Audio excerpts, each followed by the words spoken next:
Hello, everybody. Before we start today's show, we do have a quick announcement to make. Starting today, January 3rd, with the release of this live episode, we have a brand new lineup, ladies and gentlemen. Newsflash, we'll be coming to you now 3 times a week, every Sunday, Tuesday, and Thursday. Same as always, through the same sources and methods. We're going to try and get you more quicker, more up-to-date, more in-depth shows, and of course we'll be peppering with occasional guests and cultural talk and the same things that you know and love from Newsflash, and some more things that we're going to try and move a little bit more into in 2021, some funner stuff, some cultural stuff as well. And of course, Uncultured will be continuing to stay right where it is on Friday. Love doing that show. It will be back this week to start the new year off. Also back this week, Uprising will be back on Wednesday with a brand new episode about some of the more hidden history that you probably haven't heard that much about unless you're kind of a history scholar. It'll be this Wednesday. We've got a new episode coming for you. And pleased to announce a new season of That's Interesting, our cultural show from the spring, coming back for season 2, ladies and gentlemen. That's right. Very, very excited about that. Look for more details on that on future shows. Also, another important announcement, please join us Tuesday, because we got, and again, we'll be on normally on Tuesdays, but this Tuesday obviously will be special because it is election night, ladies and gentlemen. So we're going to have pretty much the same team on. Hopefully we can get everybody back on. Definitely have James Stanley coming on, and probably a few other guests that were also with us on the election night a few months ago. It was it was 2 months ago, I believe now. And we're going to get the whole conclusion of the thing. Find out what Kelly Loeffler and David Perdue's fate will be, and if those comically corrupt goons will be able to hold on to their Senate seats coming into the new year, and will the Democrats have failed again? We will find out this Tuesday. So that's pretty much all I have. Let's start the show.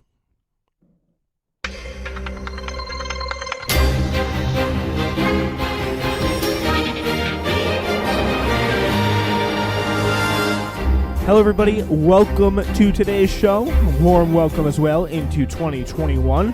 Hoping for another great year of news coverage. Hooray! We start off with some pretty insane news. New recording released by the Washington Post that President Trump was pressuring Georgia officials to find enough votes to overturn his election defeat in that state. The president vaguely warned of a criminal offense as he pressured Secretary of State Brad Raffensperger in a call, according to audio excerpts released by the Washington Post. An incredible, really, words you could pretty much consider coming out of Boss Tweed's mouth at this point. Find me some more votes. Come on, let's do this thing. Also, we take you live through the Biden transition as the 117th Congress has just re-elected Nancy Pelosi as its speaker in a close, mostly party line vote.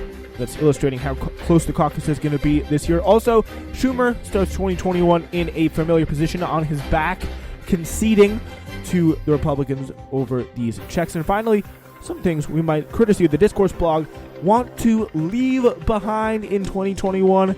Bad behavior of rich people, the Trump cabinet, self-canceled journalists, annoying people from Texas, the Lincoln Project, cable news anchors, and a lot more. So, and I'll add my own thing. So, we're going to have a great show for you today, and we're going to be starting the new year off right with episode 464 of Newsflash.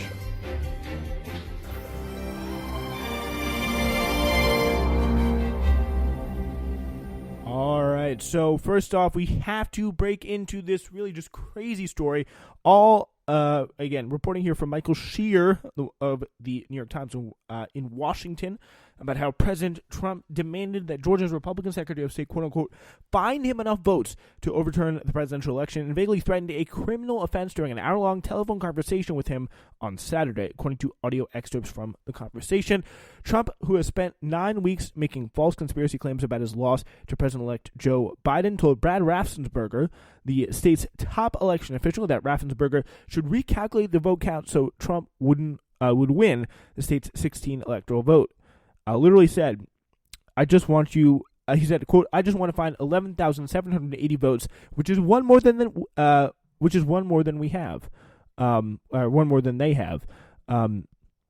Because, again, we won the state. So clearly what he is doing there is working backwards from that conclusion and just being like, yeah, just find me some more votes. So here is the really kind of strange write-up from the Washington Post. The Washington Post obtained this recording of the conversation in which Trump alternately berated Raffensperger, tried to flatter him, and begged him to act and threatened him with vague criminal consequences if the Secretary of State refused to pursue his false claims, at one point warning him that he was taking a big risk. So, some pretty crazy stuff. And we don't know exactly when this happened. Throughout the call, of course, Raffensperger did, and of course his office's general counsel, I believe, was also on the phone, rejected Trump's assertions, explaining that the president is relying on debunked conspiracy theories and that President-elect Joe Biden's 11,779 vote victory in Georgia was fair and accurate. So he's just pushing literally for that one more vote. He's like, yeah, just get me across the finish line here. Come on, you can do it. Like, what are we talking about here? We have won like, this we know what we're actually trying to do.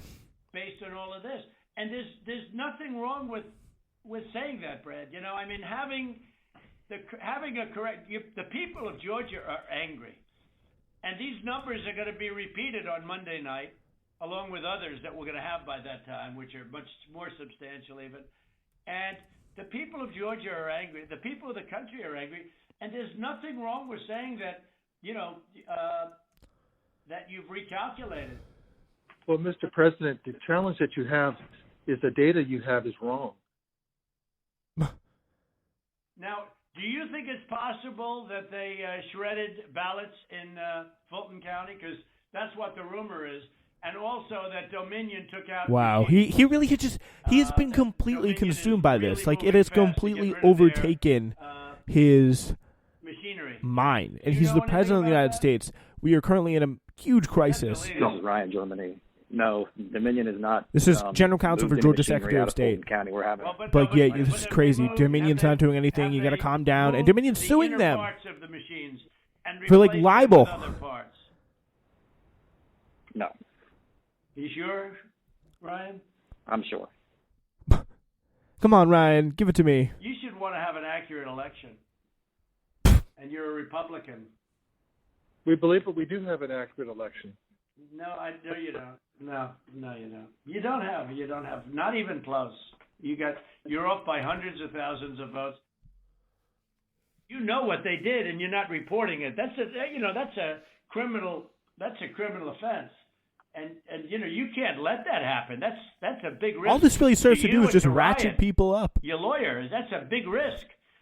But they are shredding ballots, in my opinion, based on what I've heard, and they are removing machinery, and they're moving it as fast as they can, both of which are criminal fines, and you can't let it happen, and you are letting it happen. I'm notifying you that you're letting it happen.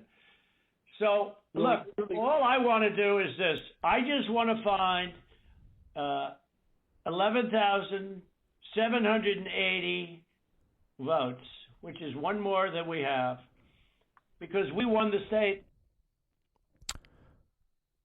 So we just got to find it. We just got to find the vote. We won the state completely. We won the election, working. And it's not fair to take it away from us like this, and it's going to be very costly. So this berating just goes on for an hour. I mean, I've heard enough of it already, but like this just goes on for an hour, and he's just like, yeah, you know, I won. Come on, Brad. This election's stolen. We know it's stolen. Come on, just we know what's going on here. Brad, you don't really want to do this, do you? Brad, seriously, like it is insane that is actually happening. He tweeted that he's spoken to Raffensperger, saying the Secretary of State was unwilling or unable to answer questions such as ballots under table scam, ballot destruction, out-of-state, quote-unquote, voters, dead voters, and more. He has no clue. And, of course, literally, his integrity gets, like, completely questioned by the President of the United States. And he's just on a rampage insulting the Georgia election process and really probably very, very possibly hurting them with the Senate races they have coming up. And all he can do is just be like, respectfully, President Trump, what you're saying is not true. Yeah, so the detail of the call drew demands from top Democrats for criminal investigations. Campaigning in Georgia, Vice President-elect Kamala D. Harris called Trump's conversation a bald-faced, bold abuse of power by the President of the United States. He's just going out there and saying it.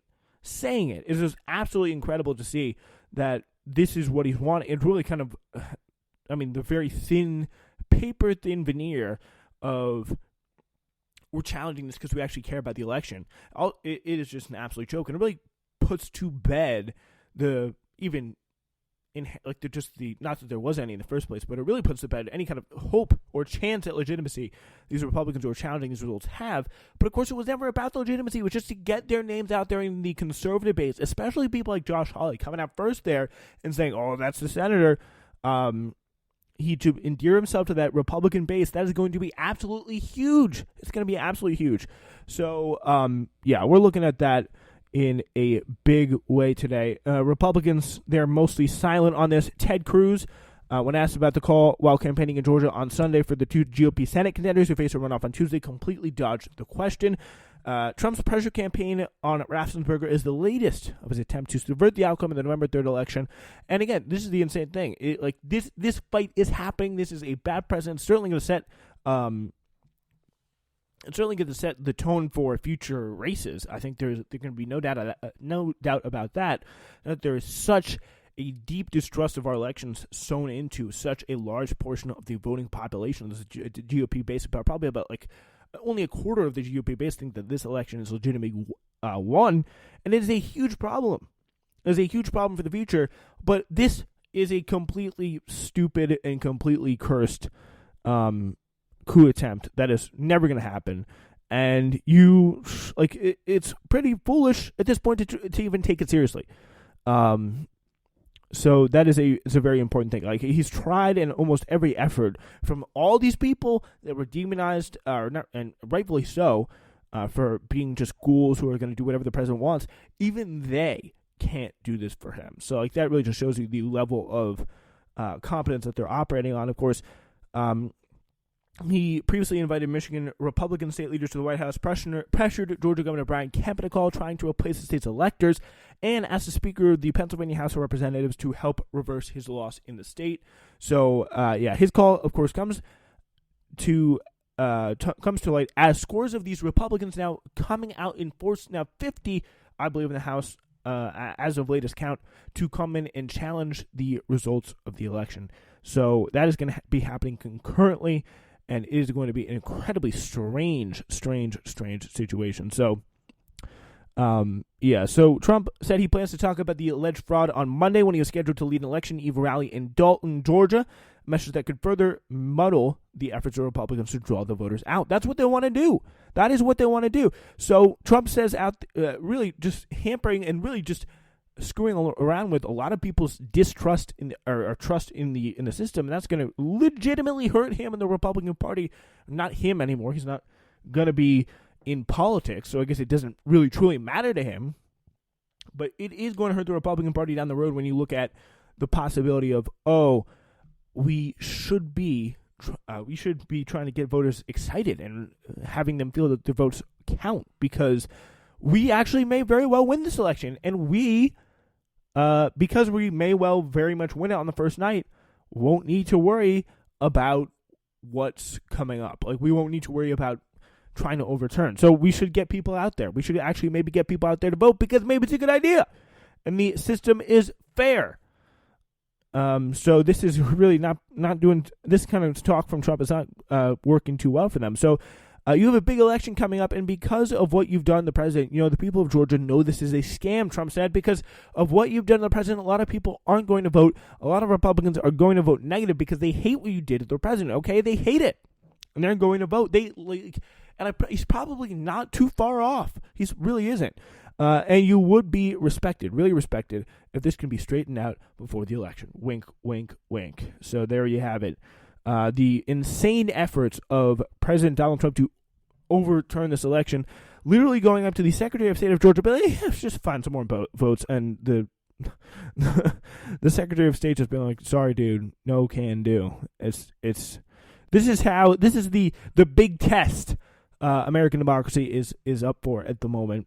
I mean, I don't know whether to be just